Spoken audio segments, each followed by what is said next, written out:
بسم اللہ الرحمن الرحیم۔ السلام علیکم ورحمۃ اللہ وبرکاتہ۔ ناظرین و سامعین، امید ہے کہ خیریت سے ہوں گے۔ دوستو، میں آج آپ کی خدمت میں بہت اہم پیغام لے کر حاضر ہوا ہوں۔ دوستو، پیغام یہ ہے کہ تراویح میں سبحان ذی الملک والملکوت پڑھنا بدعت ہے۔ دارالعلوم دیوبند کا فتویٰ آ گیا ہے، مسلمان جلدی متوجہ ہوں۔ چلیے چلتے ہیں فتوے کی طرف۔ تراویح کی دعا غلط فہمی اور اس کا ازالہ۔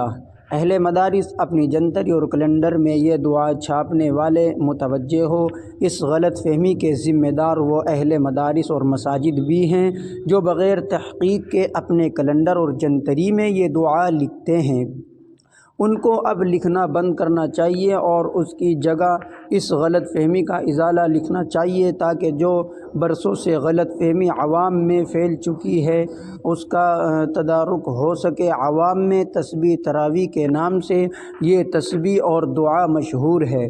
اس سے متعلق یہ باتیں ذہن نشین کر لینی چاہیے کہ 4 رکعت تراویح کے وقفے میں اس تسبیح اور دعا کا پڑھنا قرآن اور سنت سے ثابت نہیں، اس لیے اس کو سنت یا مستحب قرار دینا درست نہیں۔ جب 4 رکعت تراویح کے وقفے میں اس تسبیح کا کوئی ثبوت نہیں ہے تو اس کو دعا تراویح یا تسبیح تراویح کہنا بھی غلط ہے۔ آج کل بہت سے لوگ اس کو دعا تراویح یا تسبیح تراویح کے عنوان سے شائع کرنے کا اہتمام کرتے ہیں، جس کی وجہ سے غلط فہمیاں جنم لیتی ہیں۔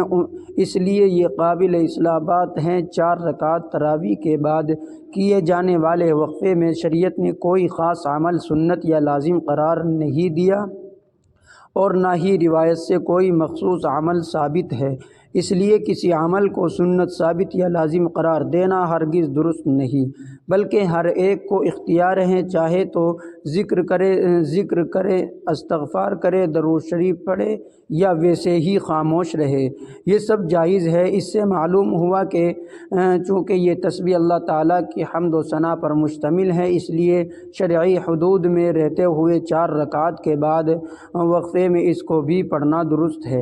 یہاں بھی واضح رہے کہ فقہائے حنفی کی مشہور کتاب رد المحتار میں 4 رکعت کے وقفے میں جس تسبیح کا ذکر کیا گیا ہے وہ مروجہ تسبیح سے کچھ مختلف ہے اور یوں ہے: سبحان ذی الملک والملکوت، سبحان ذی العزت والعظمت والقدرت والکبریاء والجبروت، سبحان الملک حی الذی لا یموت، سبوح قدوس رب الملائکۃ والروح، لا الہ الا اللہ، نستغفر اللہ، نسألک الجنہ ونعوذ بک من النار۔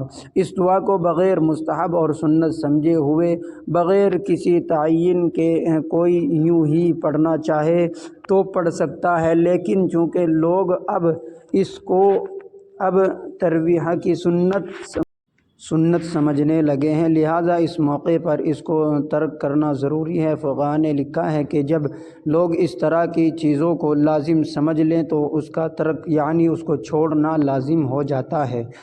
تراویح کے علاوہ کسی اور وقت بھی بطور ذکر اس کو پڑھنا جائز ہے، لیکن افضل ذکر وہی ہے جو احادیث سے ثابت ہے۔ تراویح میں کوئی بھی ذکر، درود شریف وغیرہ پڑھ سکتا ہے، کوئی تعین نہیں ہے۔ تراویح میں ہر تراویح کے بعد مذکورہ بالا دعا کا پڑھنا ہی ضروری نہیں، بلکہ آدمی تسبیح، درود، تلاوت وغیرہ کر سکتا ہے، کافی ہے۔